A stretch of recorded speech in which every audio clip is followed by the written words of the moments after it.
Today on The Big Questions, the National Health Service is 70 this year.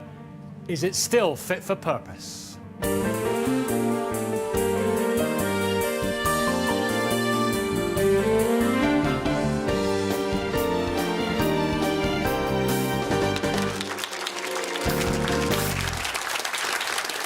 Good morning. I'm Nicky Campbell. Welcome to The Big Questions. Today, we're back at Manor Church of England Academy in York to debate one very big question.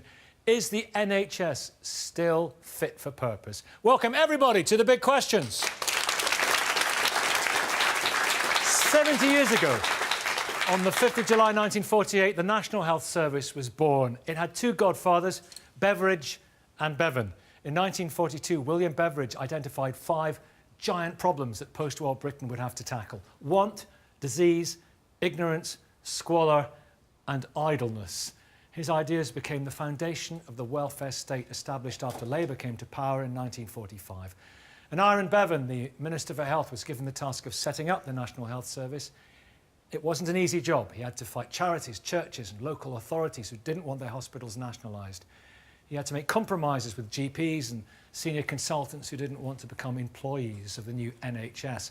He had to face shortages of nurses, equipment and buildings. "We shall never have all we need," he said a month before it all started. Expectations will always exceed capacity. The service must always be changing, growing and improving. It must always appear inadequate.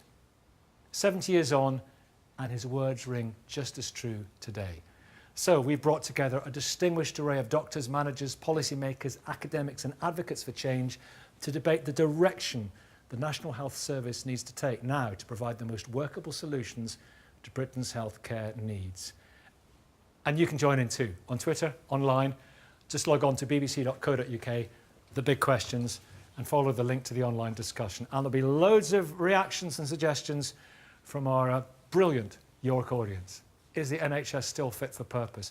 Let's talk about the basic structures. Professor Nadey Hakim, you've worked all over the world. You've seen how systems operate all over the world. People say it, but it's true, isn't it? The NHS is the envy of the world. Undoubtedly, and it is voted not too long ago by the Americans as the best system in the world. But the best system in the world costs obviously a lot of money. And I think this is why for 70 years, things have changed. We're all getting older. Medicine is more expensive.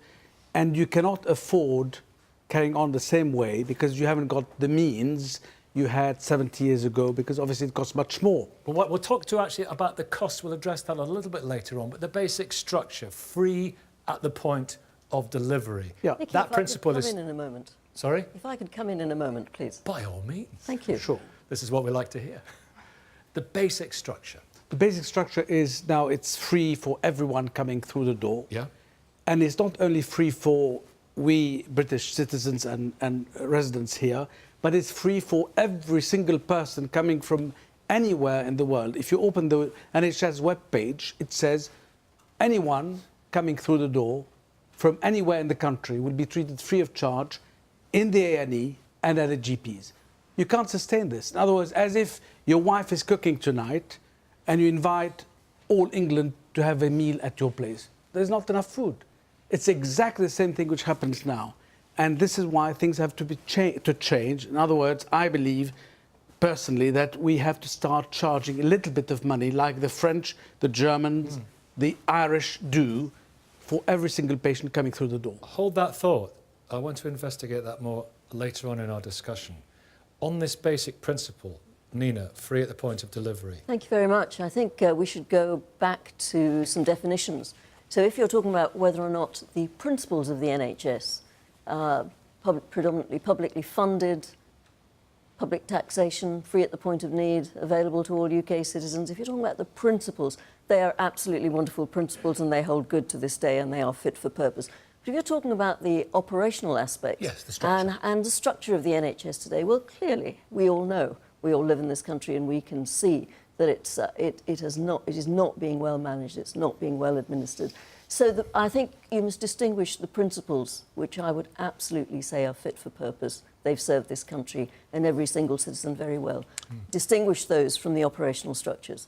I share Neena's view. I think the principles that were set in place 70 years ago stand the NHS in good stead. What would the founding fathers, we mentioned Beveridge and Bevan, what would they think of where we are now? Well, there wasn't just one principle, there were three. There was about being available to everyone, being free at the point of delivery, and crucially, the care you got did not depend on the size of your wallet. That was a key principle here, and I think those stand us in good stead. But we have to say that the NHS is struggling in a way that it has never struggled before, I think. We are facing some enormous challenges. Never struggled before? I don't think we have faced the scale of the future challenges and the current challenges that we do now. And I think those principles are at risk unless we recognise the scale of the challenge and do something about Lord it. Kerslake, what would you change about the structure? Well, we'll come on to money in a moment, and that is the single biggest thing. If you don't sort the funding out, nothing else will help. But sadly, the last restructuring left the NHS in a worse place than it was before. It's left it fragmented and uncoordinated. But Nicky, what is the NHS today? We've got NHS England, NHS Wales, NHS Scotland, fragmented across the 4 nations of the country. In England, it's not even an NHS. It's NHS England, which is a commissioning board. Remember, it changed its name on the 1st of April 2012.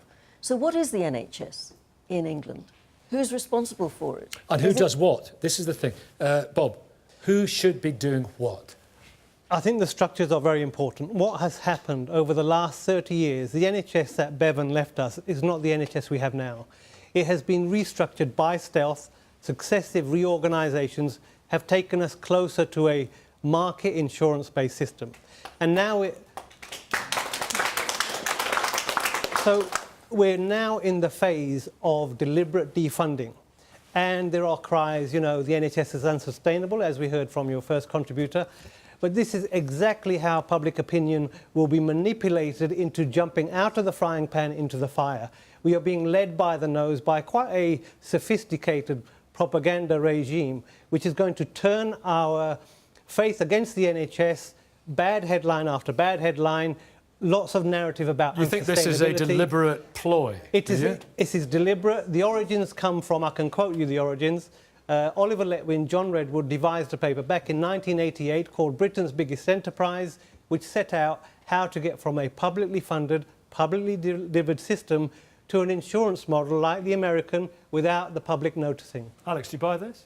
I'm not sure that's the trend. I mean, the system itself is still publicly funded and pretty much free at the point of use, apart from some prescription charges, but that's not a big part of the system. I think the interesting points are around the model. We'll get onto the funding later. Yeah, we will. The model is what we want to address now. How would you change it? The model itself, I mean, if we accept that the principles should stand the test of time, if we look at the 70-year-old model, actually that was created to provide reactive care to people who needed it in hospitals, whereas actually more care today should be for those with long-term illnesses, for things like diabetes, mental health illnesses that we're seeing as a result of a population that is living longer but not necessarily healthier lives. And so there's an important... care.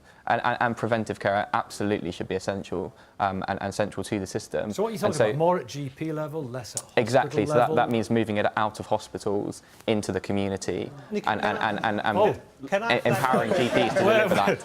Wait a minute. I think it's really important that Lord Kerslake, you hands recognise that, and there was a big sigh when people said take money out of hospitals. You cannot do it. Trust me, I've spent a lot of time thinking about this, and you have to put more in so you enhance the primary services, but you don't denude the hospitals. If you do that, all the problems that people who go to hospitals now will get worse. We have to do both.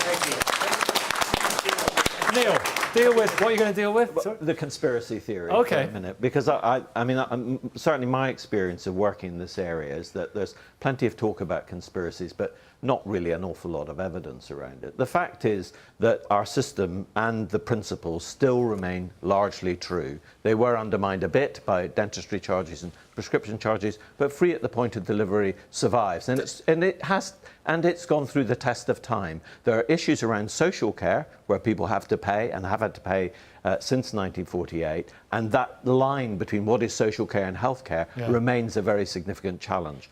But I think that if we're trying to look forward, what we do need to do is try and persuade this government or any future government that the health service and the care system needs adequate funding, and it is not getting adequate funding at the moment. That's the central issue, not some conspiracy theory that there are a bunch of dark forces at work to try and privatise the NHS. You don't think that's the believe it's case? true. Because you hear that an awful lot, don't you? This is the secret agenda. This is what they're trying to do. Ironically, this administration, which you might think would like the independent sector, is actually shunning it and is saying no, and indeed the ideas, some of the market ideas which were brought in 2012 are actually being undermined and challenged by the current attempts to reform within the current legislation to try and bring things together and make them more integrated. So the direction of travel doesn't look like the way in which the conspiracy theorists are putting it. And of course, politicians write things years before. That doesn't mean that they're actively doing that now. I think if you were to ask... 30 years ago. And it might be worth asking Bob Kerslake this question, because he was head of the civil service at the time. You ask him the question. All right, well, I'll ask you the question then, Bob. Did you find that when you were in head of the civil service, that the health minister was coming to you saying, actually, what I really want to do here is privatise the NHS? That wasn't part of the plan. Of course, it was a coalition government, Neil, so you had Liberal Democrats and Conservatives in government, and clearly, even if they'd wanted to, it wouldn't have been part of the agenda for that government. What I think the real risk is, if we don't sort the funding problem out, the desperate need to do something might push people in the direction of saying, well, everything else has failed, let's just try putting more of this in the private sector. Okay, and I can't wait actually come to the funding bit because it's so fascinating. But just on this bit, before we do address that, we've got other things. Just one second. I want to come to you in a second, and Alex as well. But on this funding issue, and you mentioned governments actually coordinating with future governments to try and work out what they're going to do beyond the horizon. That just does not happen, does it? Thinking beyond the electoral cycle. How do we make sure... That's what we have to achieve this time round. How can we achieve that? We must achieve that. But politicians, that's not what politicians do. Well, politicians have got to have their feet held to the fire. And throwing out an extra $1 billion here or $2 billion there, playing smoke and mirrors, that doesn't work. The reality is that what we're going to face over the next 10 to 15 years is a doubling of the number of people over 85. We are going to see increasing problems of people with long-term conditions. We will see increasing demand being made of the system, which will put increasing pressure on hospital services and on community services. So unless we, one, get the funding right, and I think there are ways of providing some objective evidence which politicians will find it very difficult to reject, and secondly, sort out how we organise it in the different parts of the UK, because as Neena rightly says, they're now talking about 4 slightly different systems. A lot of people who talk about things are actually referring to the English health service, not to what's happening in Scotland. What should we do with GPs then, Alex? What should they be doing that they're not doing now? So, I mean, shifting more of the money up front to general practice would help, because GPs can deliver more services which are better for people in their communities and easier to access, really. And GPs have a registered list of patients, so they know their patients and they know what problems they have and how they can help with those. Go for an X-ray, would you? Yeah, absolutely. Nicky, give me an X-ray, Bob. We've heard this narrative about care in the community when it came to dismantling mental health services. Now we're hearing the same narrative about care closer to home whilst they dismantle the hospital system. In terms of conspiracy theories, well, why don't you look at the Health and Social Care Act, which forced the compulsory contracting out of every NHS service. That is not conspiracy theory, that is the legislation. And we're talking about pouring more... We're talking about... So, you know, the privatisation lobby you've invited here are talking about pouring more money in. The NHS Confederation and reform.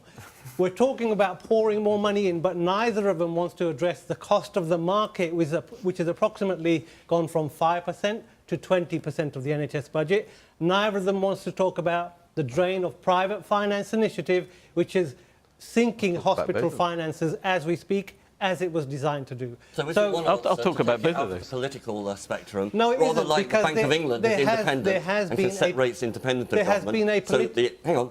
Yeah. Just like the Bank of England is our independent, set interest rates independent of government, take it away from the political football so that the NHS is truly independent and can be left to the experts. No, well... Well, the problem is experts slightly disagree. Can I I'll say- be with you in 1 second, and I'll be back with you. But lots of hands have shot up. Now, if I could ask you to make your points as brief as possible, that'd be great. Yes. Hello. Briefly, the 2010 Act, this isn't a conspiracy, this is in the Act. It gave hospitals permission to take 49% of their income from private care.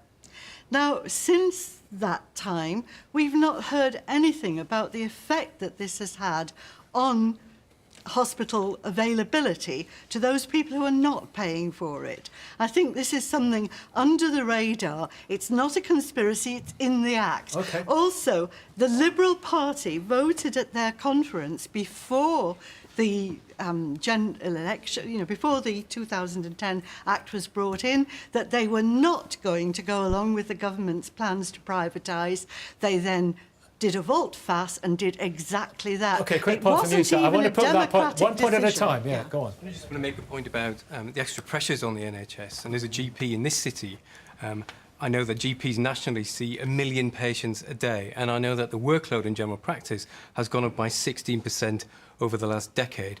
And the government have said that they're going to invest more in general practice. The GP4 review talks about £2.4 billion a year by 2020. 5,000 extra GPs. We're already behind that trajectory. We now need 6,000 GPs and 5,000 other workers. And the point is that this is about protecting the demand, protecting hospitals from this demand, wrapping care around our patients. And what I'm hearing about in the NHS at the moment is coming together of all the different silos. We've got acute sector, we've got mental health, we've got local authorities, we've got community and voluntary sectors, we've got patient groups, we've got general practice. And what we need to do is to work together to solve the NHS, not work in silos, which is what's happening now. So, how much of an issue is privatisation? I mean, first of all, Lord Kerslake, is using private companies, is that a bad thing? Look, I think there is a place for the private sector. I know that won't be a view of everyone, but what you cannot have is indiscriminate use of the private sector, and you can't use the private sector to sort the funding problems out of the NHS. When and where does it work? When and where well, does it works when you've got issues of peak demand, and so you can bring in the private sector for routine surgery work, for example. I've seen that work. Many of the support services are done through the private sector as well. So I'm not someone who says there's no place for the private sector. When they're helping the NHS. When they are part of helping. But, and this is a key point, it's got to be under the control of the NHS. It can't be a view that says the private sector's got to come in at all times. And just, can I build on the point that was made just a minute ago? We can't run the NHS relying on the goodwill and the extra commitment of staff, who I think are being put under intolerable pressure by the demands that they have on them. They do brilliant things day in, day out. I saw that at King's. But you can't run a system based on people's efforts beyond the call of their duty. It's just not on, frankly. And what about social care? See, it's happening already in London, for instance. What is? A lot of the hospitals, the private hospitals, are being used, as you just said, to do a lot of the surgery, which is supposed to be done in the NHS. The NHS is paying the private hospitals to do the surgeries. In other words, it's costing even more than doing it within the NHS. So whether we like it or not, it is happening, and it will sadly happen even more in the future. Nicky, I'm afraid that argument doesn't quite stack up. Where do doctors come from? Where do nurses come from? If you pull them into the private sector, they're going to be less for the NHS. The biggest problem about commissioning from the for-profit sector is first and foremost that it's wasting public funds, because this could be delivered by the public services. And secondly, you forget the fact that we train doctors and we train nurses. If you suck them into the private sector, that is inevitably going to mean less for the NHS. What about consultants who do a lot of? What about consultants who do a lot of private work? What about consultants who do a lot of private work? So the NHS since inception has always had a small amount of private healthcare, and I think that's perfectly reasonable. But as the lady at the back there just said, the fact that trusts have been actively opened up to acquiring 49% of their funds through private healthcare is destabilising the system. What we had was a stable system for 70 years where the private sector was very well constrained. And needs to be kept properly Absolutely. managed. That's the point. Those doctors and nurses are not sucked out of the NHS. This is in parallel. They're all coming from the Philippines, whatever, and the doctors are consultants working in the NHS, and they're doing it they work in the private sector in parallel or after having done their job in the NHS. So it's not sucking. So if you look at what happens in other parts of the world where you have a very large for-profit private healthcare sector running in parallel with a public sector, and this does happen in many parts of the world. I've just come back, for example, from Australia, from China, from India. What you will see is, as I said before, a destabilising of the system because a country trains its doctors and nurses, and then the private sector lures them with better pay.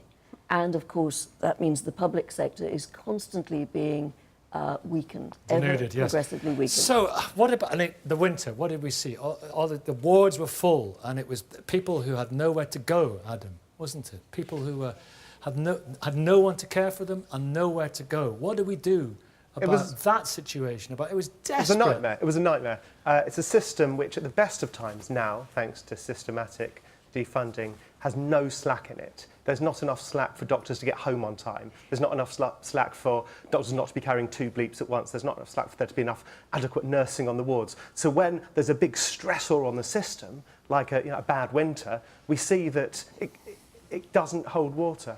And it was a disaster, and we're very, very lucky that the NHS pulled together as it did. Because the NHS isn't buildings and it isn't GP surgeries. The NHS is the 1.5 million people exactly who work there. They pulled together and they kept the NHS running and they kept these millions of people alive despite the absolute lack of funding it's had recently. Yeah. Should we bring social care into the silo of health? It's part of the same problem. There's not enough money in social care, which means people can't go home because they're trapped on a ward, which means more people can't get from A&E into the wards. But money, money, money in all aspects. Una, we haven't heard from you. This is madness, isn't it?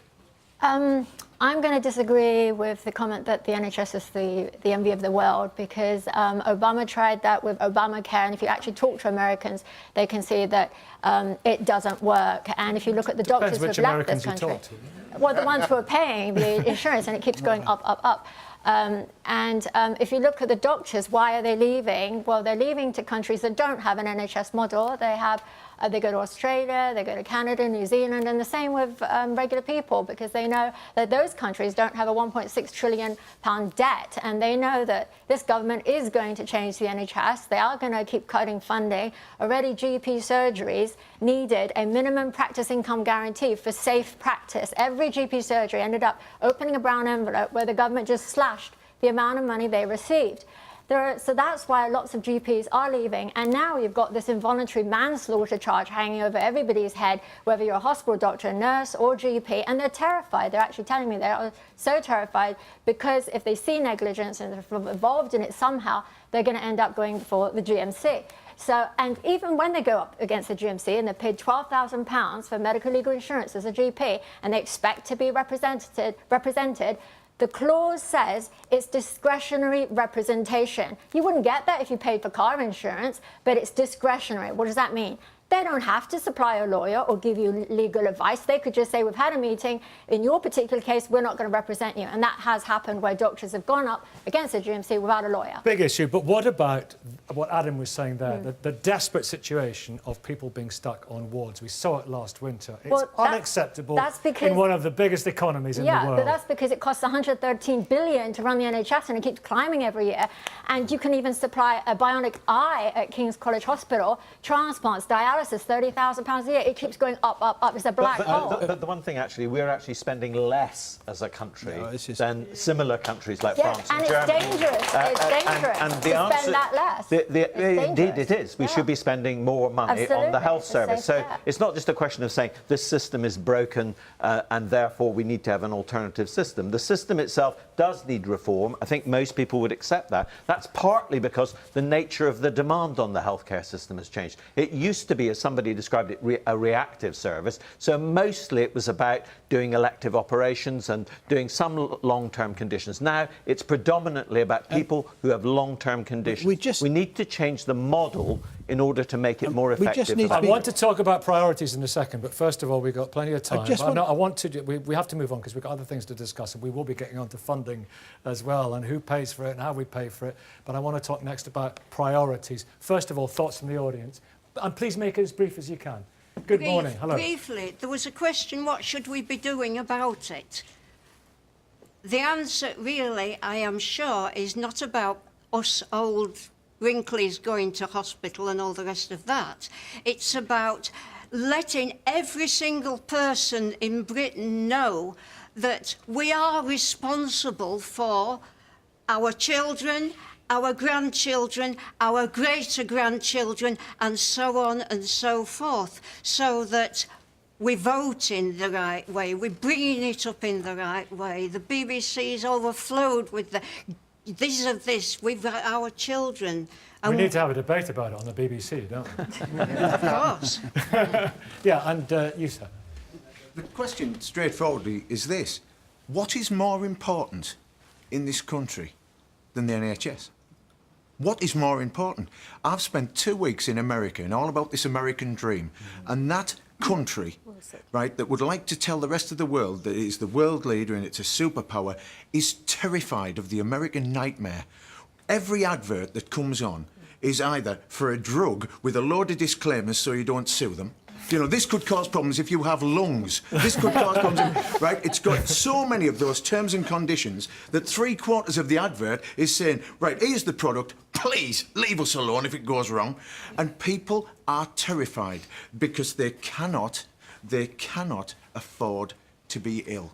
And do you know what? Nothing is more important to every person in this room. If we've got families, I've got a dad, right, who's got Alzheimer's now, right? If we've got amazing healthcare professionals out there, right? I work with older people living with dementia all the time. We have amazing people, and those relationships and those interactions, I'll be honest, it's not about votes.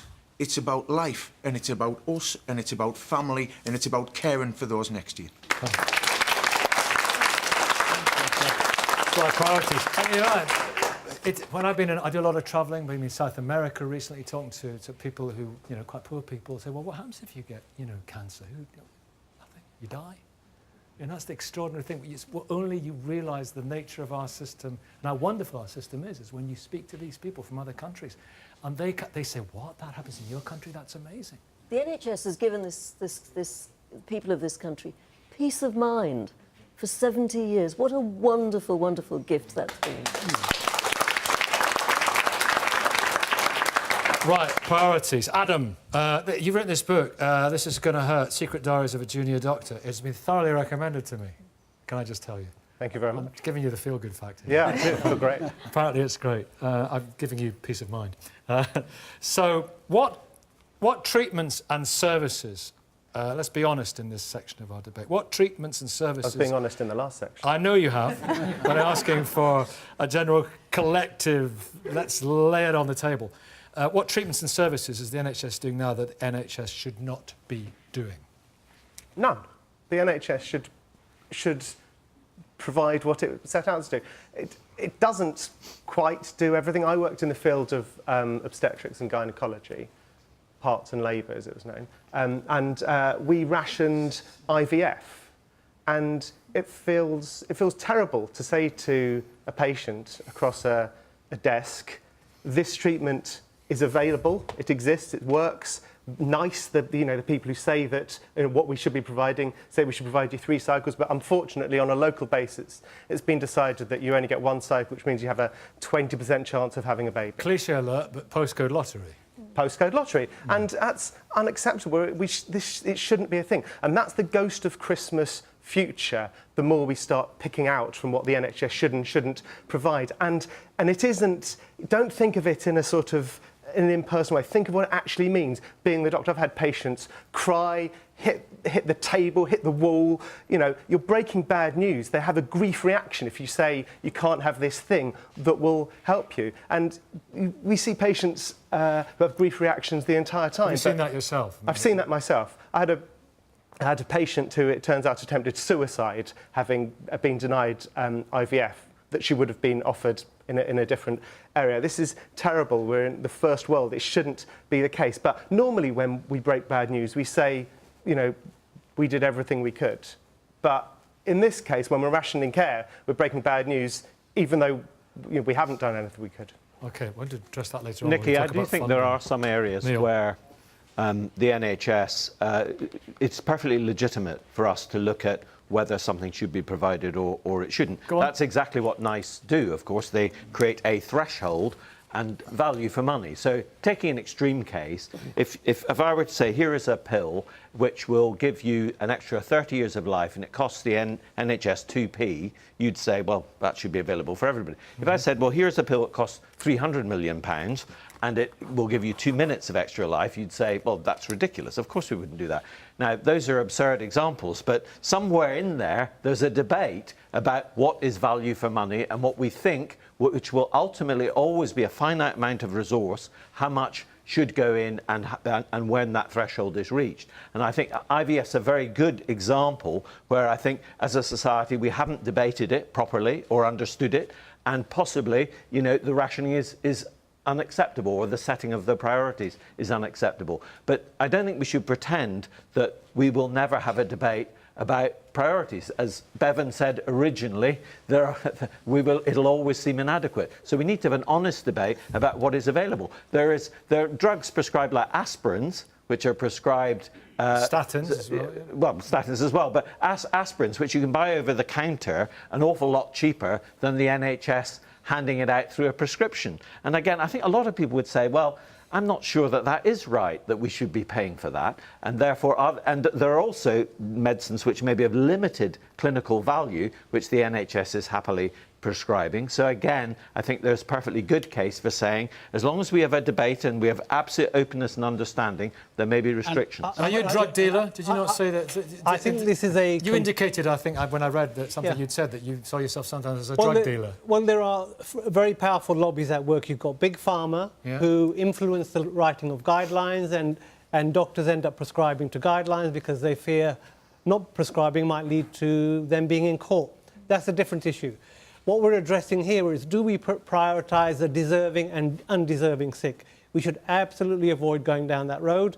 What we are not addressing is the points I raised earlier about the cost of private finance initiative and the cost of the market, which is hemorrhaging money. We need to stop the holes in the bucket before pouring more in. What about some of the difficult things we need to discuss and the really, really profound questions? Jonathan Romain, Vice Chair of Dignity in Dying, what would your priorities be? Well, as a congregational minister, I often deal with end-of-life situations, and I probably want to see two changes. Firstly, in the culture of our approach to death, and secondly, to actually legalise assisted dying. Now, in terms of the culture, hospitals are really geared to keeping people alive, which is great, it's wonderful, it's what we want to do. But there are some occasions where death is natural, inevitable, and there has to be a sort of crossover point where hospitals don't strive against the odds to keep alive, but they, instead of resisting end of life, accept it. And that, of course, is where hospices come in, who do wonderful work.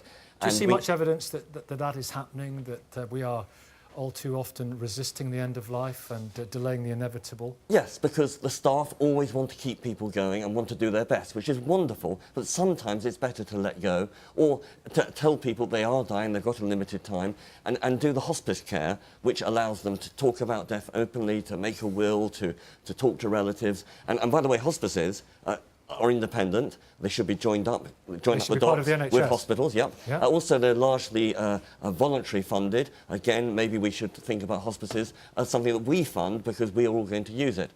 And the other thing How is would that part of work on a ward? Would there be a special ward for people who are, you know... Yes, they could be. Why not? We need to do a little bit more creative thinking rather than having them as separate, different out there. And then the other package is to allow assisted dying for those people who are terminally ill, mentally competent, dying in pain and dignity, and actually want to let go. And who do not want to carry on, and we ought to give them the option, as well as hospitals and hospices, of ending their life. And I say that because I've seen as a congregational minister just too many people suffer against their will. And also I think now there are possible safeguards against people sort of happening badly. And so I think it's about time. Parliament has resisted this. Parliament has resisted far. it. I think it's just a bit nervous because at the end of the day, parliamentarians are very conservative. But there's an overwhelming public opinion that assisted dying should be an option for those who so wish. And the really, really good thing about this is that we know what it would look like because assisted dying has been in Oregon for the last 20 years. And we can actually measure what's happened. And all the fears about assisted dying haven't happened. So in other words, there's been no sharp rise. Palliative care experts are now in favour. People are talking about death Why would openly. this be good for the NHS?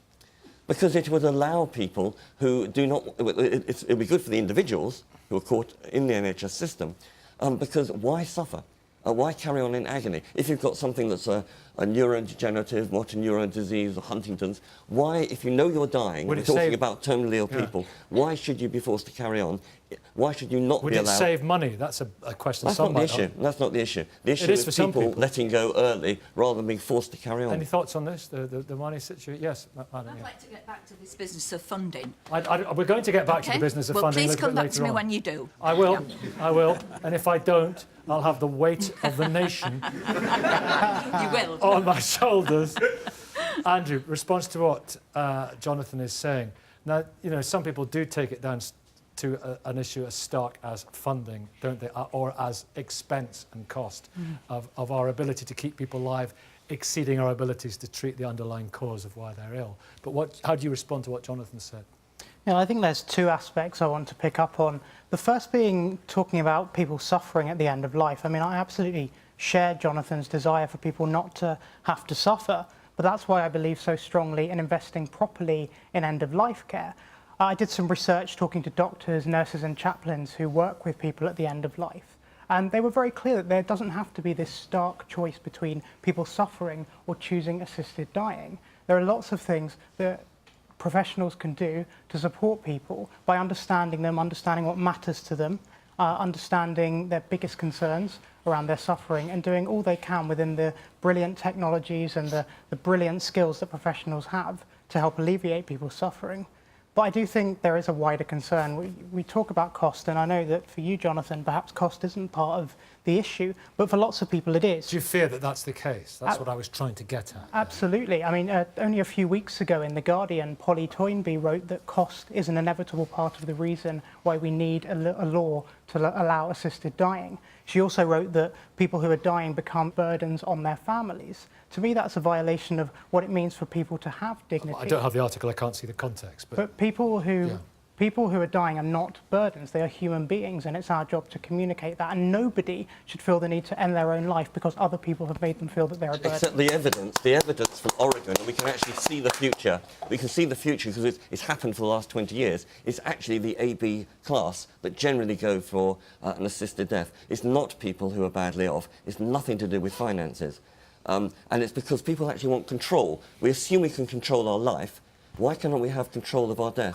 And if you've got 6 months to live and you're in pain, why should you be forced to carry on? I mean, you talk about values. If you value people, you will let them have that choice. You will give them the... you will value them enough so that if they say life is unbearable, and hospices cannot help me however good they are, then isn't it a bit arrogant to say, oh no, you must stay alive? It's a personal choice issue. Yes, exactly. Celia, Celia, if I may, Celia Kitzinger, Coma, and sorry, can I'll be right with you, right after Celia, because I know Celia's at the heart of this issue and what she does, Coma and Disorders of Consciousness Research Centre, and I know you've got family experience of this particular issue as well. Do we need to be clearer, Celia, when extending the life of a patient is not in the best interests of that patient? It's a really tough question. Yes, and what we've heard is the kind of distress that people are caused when they want treatments and are denied them. What my family has experience of, and what I know from our research, is the pain that is caused to patients and to their families when they are given treatments that they wouldn't want and that are not in their best interests. And I think particularly one of the things that's happened in the last 70 years is a move away from medical paternalism and doctor knows best to an appreciation of shared decision-making, patient choice, appreciating patient values. And I don't think this is operating as well as it should be in the context of end-of-life care. So my own experience is that my sister, Polly Kitzinger, who was in her 40s at the time, was in a car crash, very profoundly brain injured, and within a few weeks, certainly months of her injury, it was very clear that she would not recover to a quality of life that she would ever have considered worthwhile. She'd always need 24/7 care. In fact, there was a suggestion that she would never be conscious again. And we, as a family, said, please stop. She wouldn't want this. And actually, Polly was someone who did worry about the NHS and money in the NHS and wouldn't have wanted the money spent on her. And of course, it is a very big squandering of money to spend money by giving treatments to people who would not want them, who would refuse them if they could. Polly was treated, is still alive 9 years later. It's been horrendous for her and for those who know her.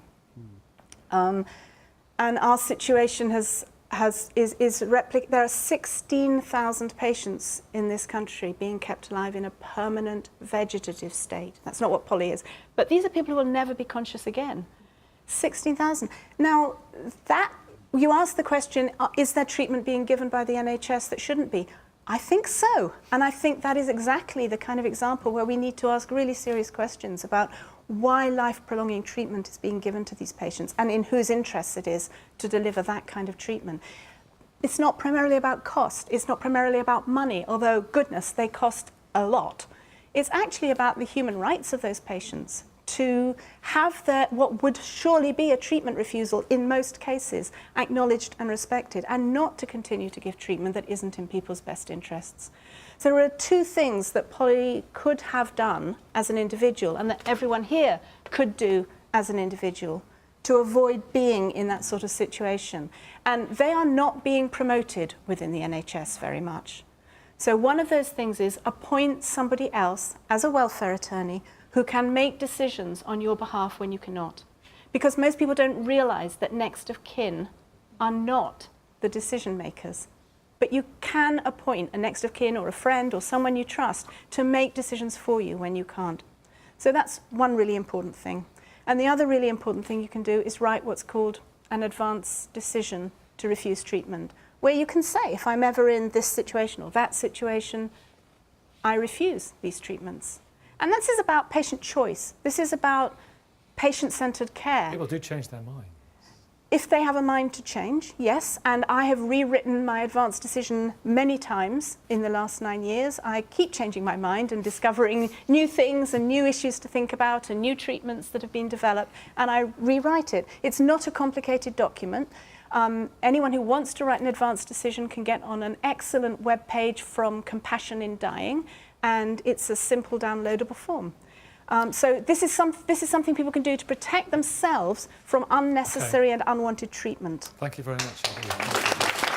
Now, I want to move on to funding in just a second, but you were going to say something very quickly. I trained in medicine in Oregon, and I worked in Oregon in hospitals in Oregon, and my grandmother was able to die, and it needs 2 doctors to say that yes, this person's going to die within 6 months, and she died at home, and it was a wonderful. Well, it wasn't wonderful, but she died with dignity. And I've also seen patients, on the other hand, who have suffered from strokes, and they're curled up, and they're whining like an animal, and they're basically pleading to die. But of course, they haven't done an advance directive. We can't do anything about it, and as a doctor, it's just heartbreaking to see that.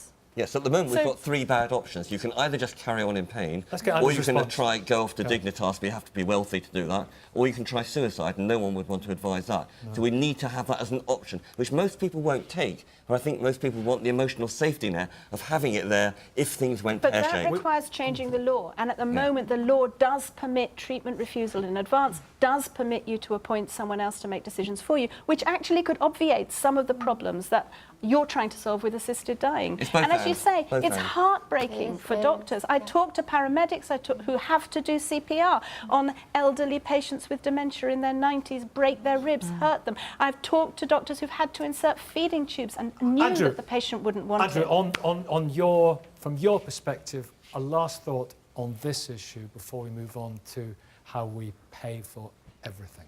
Andrew. Two important things to consider. One, I think that Jonathan's right that we need to look at the evidence where assisted dying is legal. And what it shows is, in Washington, for example, in the US, lots of people are choosing it because they're worried about being a burden. In the Netherlands, it's showing that a lot of people are choosing it, at least in part, because of social isolation and loneliness. We have to ask ourselves what kind of society we want to be. Do we want to go down that road where people are choosing to end their own lives because they don't have support, because they don't feel loved and valued? In terms They are of different systems from the one we're advocating in this country. They are totally different, and you can't compare Netherlands to Oregon. Talk about Oregon, nothing else. But in many ways, Oregon is where there's two red lines. You have to be mentally competent, and you are terminally ill. Not depressed, Last terminally word, ill. very quickly. But those things are very subjective. The other thing is we do need to invest in end-of-life care properly. There are lots of things that we can do. Celia's absolutely right. We all need to get better at talking more openly about death and dying and planning for the end of our life and making our wishes known. That can make things a whole lot better. We need to talk about funding. We need to talk about how we pay. A quick word on that. Yeah, you had your hand up, sir, in a grey suit. Very quick. No, back. Yeah, there we are. The problem of assisted suicide, there's a lot of people with disabilities and long-term care who are worried sick that their choices won't be respected, and that is the choice to live. Both choices. Yeah. Yeah, both choices. And one more comment on this particular issue. If we, over there, and just beside, you, just beside it, yeah, that's you. Sorry. Sorry. So, a couple of years ago, my nan got Parkinson's and Alzheimer's, and we watched a woman rot, the woman who just kind of used to take care of us and love us and by the end of it, she was just this husk, no words, no talking. Eventually, she died after a very, very long care. Drive home, Mum said, never, ever let me do that. Never let that happen to me. I'm sure if she ever sees this, she'll probably agree. I want the ability to kill my mum. That's really, really grim and harsh, but like there is a significant genetic component of Alzheimer's and Parkinson's which can be passed down, and I want to be able to take care of my mum the dignity she deserves, or my father or any other member of my family. Has she got an advanced decision to refuse treatment? Has she She will appointed by it? tomorrow, I think. Excellent. Or let her elect to take a special potion. So not you doing it for her, but her choosing to do it herself. Okay, how do we... Thank you so much for that. Thank you so much for that really thoughtful and brave contribution. Thank you. How do we pay for it? The whole thing. Nadey Hakim. Yeah, I mean, somebody mentioned earlier the budget. We have to remind everyone that the budget for this year or last year was 128 billion. And I'm convinced that if the Chancellor tomorrow morning will double this figure, it will disappear just like the same way. Therefore, not enough. That didn't happen But in this, 2000. because it will be spent. But you have to control, and that's why the Chancellor is doing, I believe, a good job by restricting the funding to whatever he can offer. He cannot afford more than this. What we can do, and I'm convinced that should happen, and I mentioned it earlier, we have to start charging a little bit of money per patient.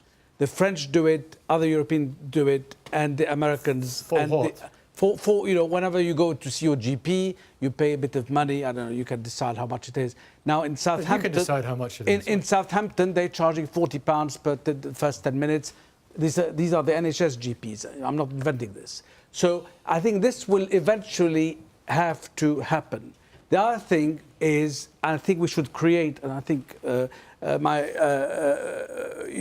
somebody might agree with me, we have to create what we call the hotels within the NHS hospitals. Hotels where the patients, instead of staying in a hospital bed, will move to a hotel room next door, which will cost 1/3 of what the NHS is costing each of us. We have to remember that every night a patient is in hospital costs £1,500. Do you think people do not appreciate how much it costs? They do not per know. individual, per night, They per don't treatment? know. It's not transparent. You go to the hospital. Have you ever asked yourself how much it's costing the NHS? No one knows. A&E, would you charge for that? You'll have to. Eventually, you'll have to charge. And I go back to the fact. Why do you have to charge for A&E? That's saving people's lives. Yeah, but you That's see, like the nightmare situation in America where you have to look at your credit card. I'm going to tell you why you have to charge. You see, I do both private and NHS medicine. Some of my private patients over the weekend go to the NHS, and there are private patients coming from abroad. No one asks them any questions. They are looked after, all free of charge. On the NHS webpage, it says renal failure, anyone can be treated free of charge. So anyone reading this, whether it's from Singapore or Nigeria or wherever, no, listen, will come, will you said that's a point you made very powerfully earlier on, buy Adam. a ticket and be treated free of charge. Propaganda. Health tourism is propaganda from people who want to say the NHS is not fit for purpose. The NHS is underfunded but fit for purpose. But it's a third of a percentage point. Stop pretending on national television. It is happening. Stop pretending that's the problem. It is happening. It's a third of a percentage point. It's not the problem. But Fix it tomorrow, no difference. I want to refute... Lord Kerslake. I want to refute we know this, we haven't got a lot of time left. Right. We've got a lot to discuss with some brilliant people. We pay for prescriptions a little bit and for eye tests and for dentistry to a point. Do you draw the line there? Or is there anything else that we should bring into that? I think I do. I think if we start charging, it will be the thin end of the wedge, and before you know it, the price. The problem, we really must nail this point about a bottomless pit. That is not the problem with the NHS. Basically, if you put in the sums that it needs to deal with the growth in the population, the ageing population, and the advance in medicine, you can do that with around 4 billion extra a year. It can be done, and it should be done. And now I think almost every party accepts we are not putting enough in, and we need to start rapidly increasing it now. And if it means more taxes, and if it means more taxes for people like me, then so be it, frankly. That's what we've got to do. In a minute, Neena, hang on. Put your hands up if you would like to pay more income tax for the NHS. Put your hands up if you would not like to pay more income tax for the NHS. Not necessary. You wouldn't like what, Alex? We commissioned a poll recently at Reform that asked this question to voters, and we found that 58% of people felt the NHS needed reform before any more money, and weren't willing to pay any income tax to do that. Now, the challenge is, if we look very broadly, that NHS spend has been increasing in real terms over the past few years. It's about 2% a year. People will disagree as to whether that's enough or not. But if you look at the long-term public finances, the government's watchdog says that public finances are unsustainable over a 50-year period, and healthcare increased costs are really driving that. So the challenge goes back to, well, how do you create the model to be sustainable within that? Because ultimately the current trajectory is unsustainable. Neena first. Thank you. I mean, first of all, yes, this country can afford to pay more, and a large number of people, a substantially large number of people, would be willing to pay more in taxes if they understood exactly what they're going to get for that, which is the saving of the great NHS. Secondly, this is a spurious argument which has been rehearsed again and again and again, that we should all pay a little bit more when we go to see the doctor. In administration costs alone, that would not be worth its while. The way we should pay a little bit more is through our taxes. That's absolutely true. And thirdly, there is huge waste. I absolutely agree. PFI is one eye-wateringly large example of waste, but there are other very, very large examples of waste which we could do away with. So there is enough money, and I really think that the British public should reject the idea that there is no money. And my final do away point, with PFI, if I may just interject to that point, because we've signed those contracts. Well, I could come to that in a moment, but my final point is about the mantra that this is all because of the ageing population. I'm a paediatrician. If we put a good deal more into preventive health, which started in fetal life, infancy and childhood, we would have a healthy old population, not a population that is crippled by chronic disease. Yeah, well, that's interesting. Yeah. Now, I want to speak to a real expert in the audience who wants to speak about funding. And so what's your name? Gwen Vardigans. Gwen, you said earlier on you wanted to talk about this. I wanted to say that in 1948 we had the biggest debt and we still managed to have a health service. Now then, we're a rich country, but we do not pay. We only pay out of our gross national product. We pay 1% at least less than the European countries. If we just had that, it would give us a further 23 billion. And if we were to continue to fund the NHS properly, we would be able to have what we wanted without rationing. There are economies to be made, we know that. One of the things is the 2012 Act ruined a lot of things, not only as my colleague here says, but it also gave lines of bureaucracy that are unbelievable. We used to have primary health care, we used to have strategic health authorities and a line straight to the government. That accountability line went, and now it's a free-for-all in a competitive market. What about lifestyle? Get rid of privatisation. What about lifestyle, the way people lead their lives and responsibility for their own health? Yeah, there's a lot of people who are taking that seriously now. And I would say that now I'm part of the ageing population, I do believe that people are taking better care of themselves. They're living longer Well, look at the obesity crisis. What's going on? The obesity crisis. What's going on? Sure, we'll get some tax into these companies that make a lot of profit out of sugar then. Make the corporations pay their income tax. Get rid of tax havens. You can do it if you've a will to do it. Yeah. The trouble is, it's a socialist concept. It's a wonderful organisation, and I don't want to see it go. Okay, well, thank you very much. What about lifestyle, the way people lead their lives, their responsibility for their own health? I mean, I understand the argument, you know, whether it's eating too much food or going on the skiing holiday and breaking your legs. It's both ends of it, isn't it?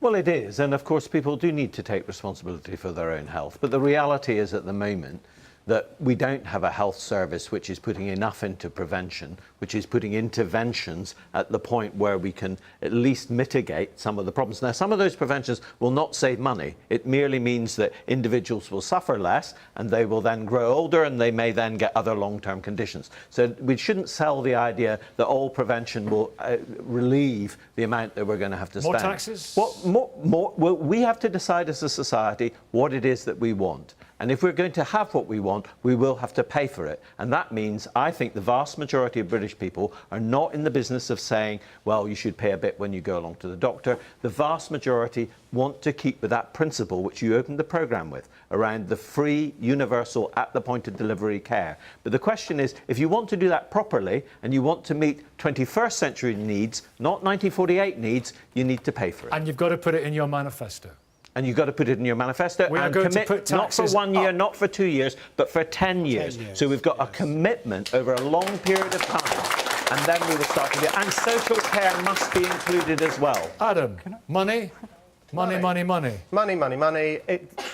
It's not the only problem, as we've discussed, but it's the biggest one, and we can't resolve the situation without it. If we want the NHS, we need a big grown-up conversation. Nicky, I think you're right about social care. Everybody wants money, of course, but I want to... You're a private surgeon, of course you do. No, listen, actually, I didn't interrupt you. Let me say one thing. If you compare the pay our juniors get compared to what the French get, what the German gets, is 3 times as much. So you cannot blame the NHS not paying them enough. They always complain, oh, we want more money. But, you know, you can't give more money than what? More money than what, finally? 10 years ago, the NHS were working a lot better than it is now. Lots of variables have changed, but the single biggest one is the amount of cash in the system, which is, in real terms, less. In real terms, it's less, is it? I believe so. I mean, the King's Fund are the clever people who look at all this. That's what I read. And the key point is when you take account of population growth and other increased demands, the money is not the same as it was in real terms 10 years ago. We are running a system really on empty, and we've got to do something about it. Thank you all very much indeed. That was absolutely fascinating. Thank you. As always, the debates will continue on Twitter and online. Not on next week. London Marathon, back live from Salford, April the 29th. Join us then and have a great Sunday. Thank you.